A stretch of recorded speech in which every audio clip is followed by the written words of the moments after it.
दोस्तों आज सपा मुखिया अखिलेश यादव ने केशव प्रसाद मौर्य की ऐसी धुलाई की है जिसको शायद आपने भी पहले कभी नहीं देखा होगा। दरअसल अखिलेश यादव ने यूपी के डिप्टी सीएम केशव प्रसाद मौर्य को सोशल मीडिया पर ऐसा रोस्ट किया है कि हर तरफ अब सवाल गूंज रहा है कि आखिरकार कार पर बैठे हैं या स्टूल पर। दरअसल मामला क्या कुछ है आपको पूरा विस्तार से बताते हैं। दरअसल केशव प्रसाद मौर्य जी कहीं जा रहे थे तो उसी समय मीडिया के साथियों से उनकी बातचीत होने लगती है। जब उनसे अखिलेश यादव की दादरी की रैली के बारे में पूछा गया तो केशव प्रसाद मौर्य ने जवाब देते हुए कहा कि देखिए, दादरी में समाजवादी पार्टी की सभा जो भी थी वो फ्लॉप्स होती और वो पाने के लिए गए थे, खोकर चले गए। वो 2027 में सरकार बनाने के लिए आए थे, 2047 तक पीछे चले गए। यहाँ के चाहे गुर्जर समाज हो, चाहे जाट समाज हो, चाहे कश्यप समाज हो, चाहे सैनी समाज हो, चाहे पिछड़ा हो और चाहे अगड़ा हो, चाहे अनुसूचित हो, सभी भाजपा के साथ है, मोदी जी के साथ है और तीसरी बार ऐतिहासिक बहुमत से भाजपा की सरकार बनेगी, ये केशव प्रसाद मौर्य जी कहते हैं। लेकिन अखिलेश यादव ने इसके जवाब में जो लिखा है उसको सुनने के बाद आप भी कहेंगे कि आखिरकार इतना करारा रोस्ट कौन करता है। तो वही पत्रकार ने जब केशव प्रसाद मौर्य जी से पश्चिम बंगाल के बारे में पूछा तो उन्होंने कहा कि बंगाल में 2 मई को दीदी गई।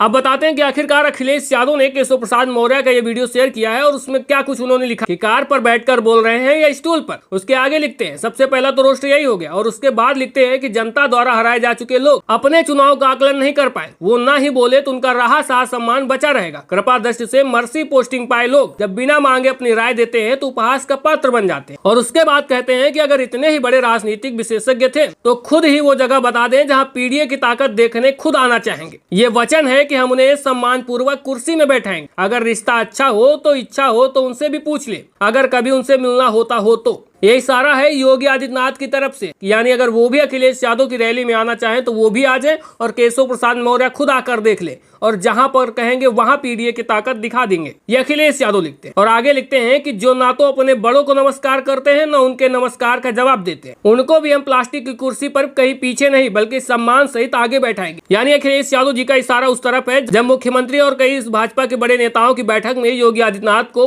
पीछे और प्लास्टिक की कुर्सी पर बैठा दिया गया था और केशव प्रसाद मौर्य जी को तो स्टूल पर बैठाया गया था, वो तो आपको याद ही होगा। और उसके बाद अखिलेश यादव लिखते हैं कि आज के लिए इतना पर्याप्त, पोस्ट समाप्त। लेकिन जब अखिलेश यादव ने इतना पर्सनल पोस्ट कर दिया केशव प्रसाद मौर्य जी को लेकर तो फिर अब मौर्य जी शांत कैसे रहे। उसके बाद उनका भी एक पोस्ट आता है, वो लिखते हैं कि हम जमीन पर राजनीति करते हैं, हवा हवाई कलाबाजी नहीं, हमारा भरोसा राष्ट्रवाद में है, लठैतवाद में नहीं, हम जालीदार टोपी नहीं पहनते, हमें भगवा पर गर्व है। और उसके आगे लिखते हैं कि विरासत में मिली तुष्टीकरण की राजनीति को ही अपनी योग्यता समझ लेना सपा बहादुर अखिलेश यादव की पुरानी आदत रही और इसी वजह से आज भी जमीनी हकीकत समझने से नाकाम है। लगातार 2 विधानसभा चुनाव हारने के बाद भी वो भ्रम में, बहकावे और वंशवाद के शिकंजे में प्रदेश सपा के वंशवाद, गुंडागर्दी, उसके माफियावाद को पूरी तरह नकार चुका। जहां सत्ता संरक्षण में अपराध पनपते थे, आज उत्तर प्रदेश सुशासन और विकास की राह पर आगे बढ़ चुका है और यही बदलाव सपा को सबसे ज्यादा असहज करता है। जनता सब समझ चुकी है, सपा का छल और हर संदेश नहीं चाहिए अखिलेश, कहता है उत्तर प्रदेश। ये केशव प्रसाद मौर्य जी की पोस्ट का है। अब वार पलटवार दोनों तरफ से हुआ है, लेकिन इसमें जो सबसे ज्यादा ध्यान देने वाली बात है वो है अखिलेश यादव ने अपने पोस्ट में लिखा है पिछड़ा दलित अल्पसंख्यक की ताकत को दिखा देंगे और बल्कि उनको स्टूल में नहीं उसके साथ और उनके साथी जो हैं उनको भी ससम्मान आगे की कुर्सी में बैठाएंगे। और वैसे स्टूल वाले घातक प्रहार के बारे में तो जानते ही हैं, क्योंकि ये स्टूल वाला बयान अक्सर केशव प्रसाद मौर्य जी की दुखती रग पे हाथ रख देता है। तो वहीं केशव प्रसाद मौर्य जी ने भी गुंडागर्दी, माफियावाद, जालीदार टोपी, ढेर सारे ऐसे बयान समाजवादी पार्टी को लेकर दिए हैं। वैसे आपको क्या लगता है, कौन सा नेता किस पर भारी नजर आ रहा है? कमेंट बॉक्स में जरूर बताइएगा। साथ में अगर आपको मेरे द्वारा दी गई जानकारी अच्छी लगी है तो वीडियो को ज्यादा से ज्यादा लाइक और शेयर करिएगा।